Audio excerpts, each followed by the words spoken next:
ఇది 6 గ్యారెంటీలు ఇస్తా అని చెప్పింది కాంగ్రెస్ పార్టీ. 6 గ్యారెంటీలు 420 హామీలు అన్ని గాలికి పెట్టింది. ఏడే ఇస్తుంది అని అడుగుతుంది. మేము చేసిన పరిపాలనలో ఒకటొకటి ముందుకు సాగించుకుంటూ పోతూ మా పరిపాలన దిశగా మేము అడుగులేస్తున్నాం. ఇలాంటి కుతంత్రాలు కుళ్ళులు ఏవైతే మాటలు ఉన్నాయో వాళ్ళు మాటలు మాట్లాడడానికే తప్పుతాయి కానీ పరిపాలన చేయడానికి ఏమాత్రం వాళ్ళు ముందుకు వచ్చేవారికి లేదు. గత 10 ఏళ్ళ మనం చూసింది కూడా అదే. మన యువకులను చూసుకున్న ఒక చదువుకున్న వాళ్ళు ఈ రోజు వరకు చదువుకున్న వాళ్ళు ఎంతమంది రోడ్ల మీద తిరిగే వాళ్ళు మనం చూస్తున్నాం. ఈ రోజు రేవంత్ అన్న పరిపాలనలో చదువుకున్న వాళ్ళు ముందడుగు ఉండి మేము కూడా చదువుకుంటే గవర్నమెంట్లో కొలువులు తీసుకొని మేము కూడా గవర్నమెంట్లో భాగం అవుతామని చెప్పి ప్రతి ఒక్క యువత కానీ ప్రతి ఒక్క వాళ్ళు కానీ ఒక కోచింగ్ సెంటర్లు కానీ ఎక్కడ పోయినా కానీ వాళ్ళు ఇప్పుడు చదువుకున్న దారిలో ఉన్నారు.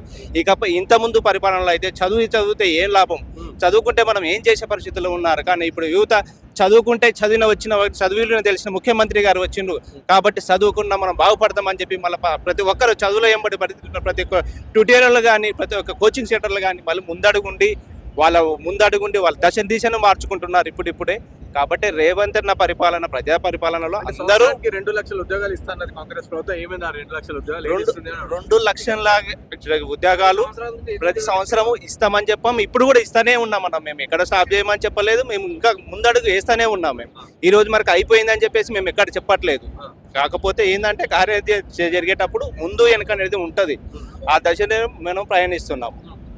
సో ఇప్పటి వరకు చూస్తుంటే 6 గ్యారెంటీలలో మహిళలకు ఇవ్వాల్సిన 2500 ఏమైంది, గ్యాస్ ఉచితంగా ఏడొస్తుంది అని అవన్నీ అడుగుతా ఉన్నారు. 6 గ్యారెంటీలలో మనం ఒక్కొక్క గ్యారెంటీ అనేది ఉచిత బస్సు గురించి మాట్లాడండి. ఉచిత బస్సు మనం చెప్పాము, ఉచిత మనం చేసాం, ఉచిత విద్యుత్ చేసాం, సన్న బియ్యం అని చెప్పాము, సన్న బియ్యం చేసాం, రేషన్ కార్డు విషయంలో ప్రజలు వాళ్ళు ఉన్న సందర్భంలో వాళ్ళు ఉన్న సంతోషంలో వాళ్ళు ఉన్నారు.